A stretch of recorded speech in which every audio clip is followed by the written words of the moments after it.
All right, we are back with another trade recap. I haven't made one of these in a while. I was sick, so I haven't really been in the mood to make these trade recaps. This is going to be a little bit of a longer one. This is going to go over my entire week of trading, first week of March, and what trades we took and how we're looking. So let's get right into that. So this is going to be Monday, March 2nd, and it's going to be the trade we took. It wasn't honestly, like in hindsight, now looking back at this wasn't really the best trade. But I mean, that's what is important when it comes to trading is that journaling, because the journaling is what allows you to see the mistakes you made and ultimately allows you to reflect on it. But let's get right into this trade. Come market open on Monday, we see that obviously during Asia and London, we pretty much dumped. And then during London, we kind of consolidated and respected this higher time frame for value gap right here. I believe it was a 1 hour or a 4 hour, not mistaken. Yeah, it was 1 hour that we respected and ultimately bounced off of that, wicked off of that. Thanks. Back to this recap. So we see that come market open, we tapped into this 1 hour, respected it, and kind of bounced off of it. And we see that we are now back into this NWA gap, and ultimately we want to fill it out entirely. So come market open, let's see what happens. Um, Market open, we pretty much pump, and ultimately we see that we're just about filled out this entire NWA gap, and we're pretty much just looking for an entry at this point, and it's not really giving us any good setups. But this first trade, since I was not super confident in it, I did go in super lightly. Um, and this is what I saw. Um, we had this 5 minute candle low that got swept alongside it wicked off of this old 10 a.m. open. What I would have liked for this to do ultimately would have been to sweep out this candle low, wick off of this 5 minute for value gap, and also sweep out Monday's 10 a.m. open that it created. But ultimately, I get stopped out of this trade, and price ends up sweeping out 10 a.m. low and then running up higher. But after this trade, I lost. I just cut off for the day because I wasn't liking PA, and I just cut my losses there. But let's go into Tuesday and the trade I took that day. On Tuesday, let's see what this looked like. Yes, Tuesday was another wick model setup. Let's just fast forward this. Yada yada yada. Ultimately, we did go 3 for 4 on the week. One break even, two wins, and then one loss, which is what the one we just saw. On Wednesday, I didn't catch any trades, but let's have this play out and get into Tuesday's setup. All right, so we're coming pretty close to 9:30 open on Tuesday, and this is what I saw at least. We had this 5 minute rejection block form when we wicked back up into this 5 minute for value gap, swept out the candle and wicked off of it. It's not the strongest rejection block, but as we can see, it still does play out. What it made this stronger is if it worked out like a high as well. But ultimately, I took that level at 657, and let's see if we can get up there. Um, Come market open. Well, we gotta get off the 5 minute for this example. But come market open, we see that what I wanted to see happen was I wanted us to come back down here and then go up to this level, but that ultimately didn't happen. And we see that once we wick up into this 5 minute, it pretty much gets stopped out.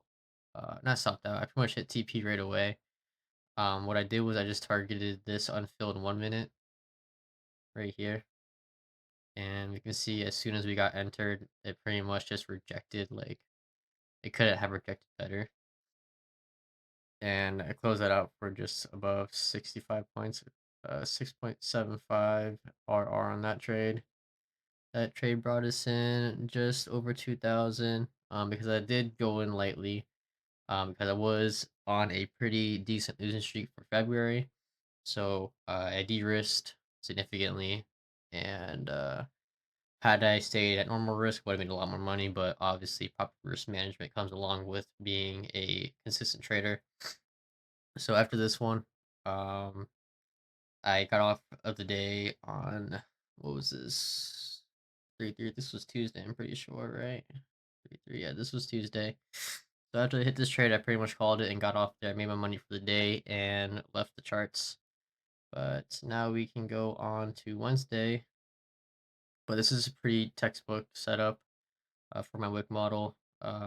We had this 5 minute for value gap along with this wick off of it, making that 5 minute rejection block. And I just took it with a 10-point stop. And if we can see like this with our 10-point stop, we covered the entire rejection block. So that was also really ideal for the setup. Obviously, in hindsight, I could have held it longer, targeted out this 1 minute low or this 1 minute internal low, and we see it would have banged out as well. But another important thing with trading is not to get greedy. I mean, 67 points on a trade is really good, given it itself. But let's go to Thursday actually because I didn't take any trades on Wednesday.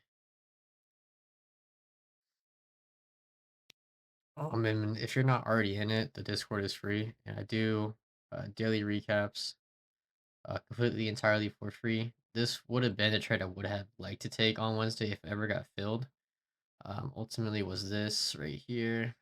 We had this 5 minute fair value gap, and we wicked out this 5 minute low and wicked off the fair value gap. And for Wednesday, this was the trade I was looking for. It just never got entered.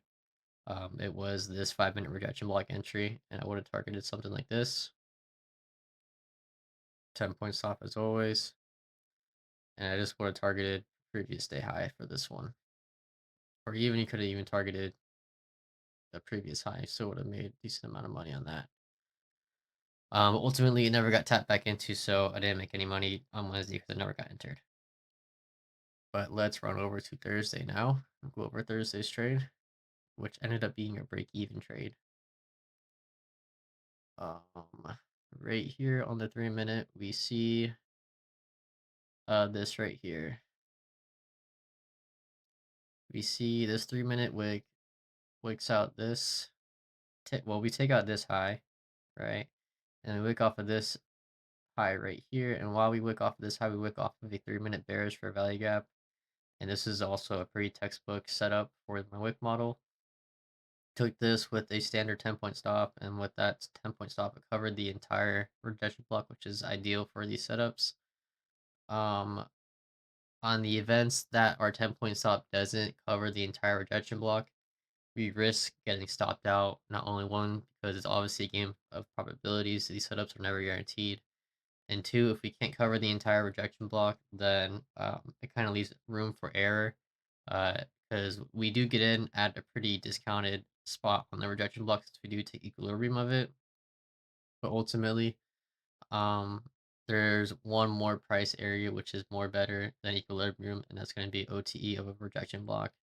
So that's going to be like that 7.6, 7 point or 0.715 and 6.7 area. But let's get right into this trade and show you what happened. Slow this down so I don't just zoom past it. Let's see. So we get tagged in right here, right? And we get tagged in, rejects off really good.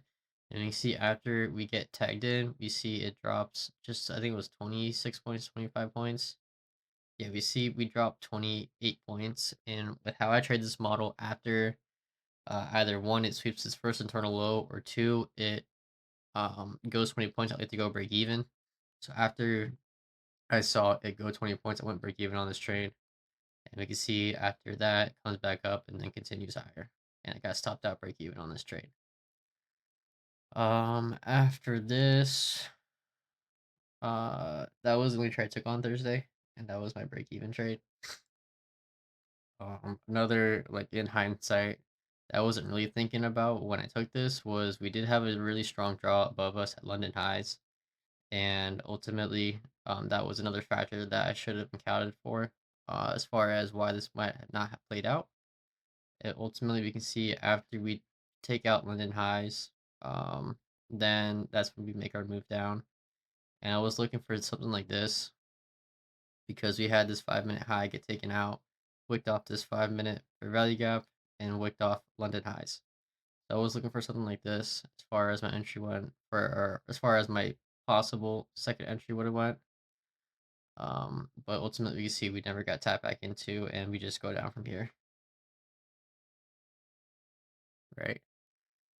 But let's go to Friday's trade.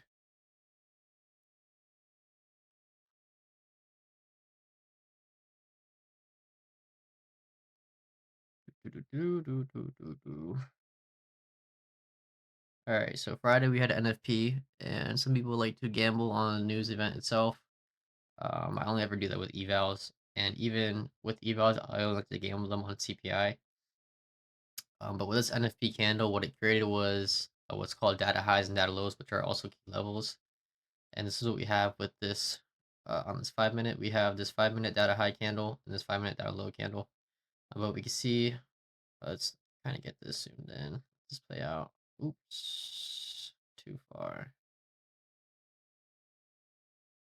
Go to the one times and show you guys how this played out.